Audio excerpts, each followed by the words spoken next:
Church, I exhort you this morning from Ephesians 3:4 to maintain the unity of the Spirit and the bond of peace.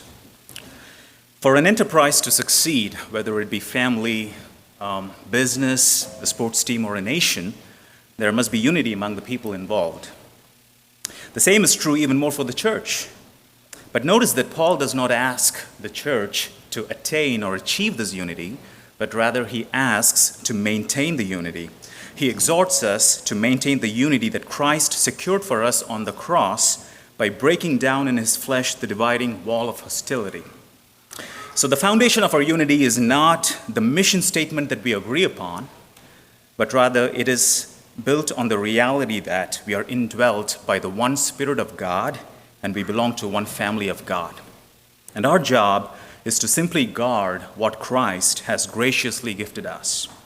Satan actively works to disrupt this, so we must intentionally strive to maintain it. Now, Paul lists 4 qualities in verse 2 that help us maintain the unity: gentleness, humility, patience, and bearing with one another in love. It is a common human experience, whether you're a believer or an unbeliever, to be annoyed or offended by people, right? If you're never offended by anyone, and if you don't have that experience, it's probably you who's annoying other people, I guess. And the reason we struggle to get along with others is that we all come from different backgrounds, we have different personalities, and we have preferences and different ways of doing things. And this is compounded by the fact that we live in a world that is full of sin, and we have indwelling sin in us.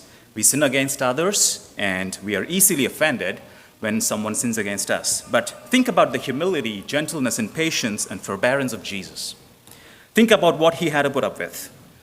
He asked his disciples to pray with him in his darkest hour, but they fell asleep not once, but 3 times. He told them about his impending death, and they responded by bickering about who is the greatest among them.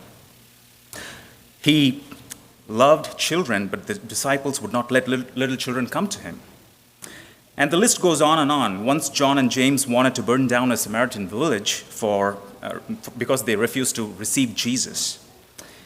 And he put up with them. He wasn't merely tolerating them, he was genuinely loving them as he put up with their sin and stupidity. So what does this look like practically in the church?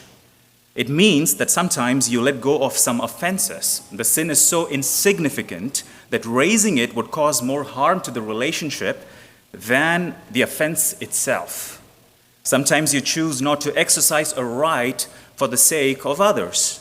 Sometimes you might disagree with the decision that the pastors make on a non-essential matter, but you still joyfully and willingly submit for the sake of peace. Sometimes you have to apologize first, even when you believe you're less at fault. Sometimes it means serving in a role at church you wouldn't have otherwise chosen and doing it without grumbling or complaining. None of this is easy, but remember that the unity we are guarding isn't something we invented through our sheer effort. In his high priestly prayer, Jesus prayed for his disciples and for us that we may be perfectly one so that the world may believe in him.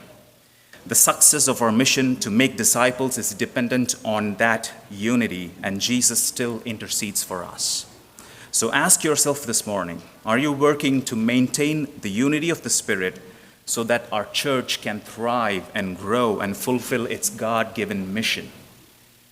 Or are you letting pride and impatience and an unwillingness to bear with others quietly unravel it?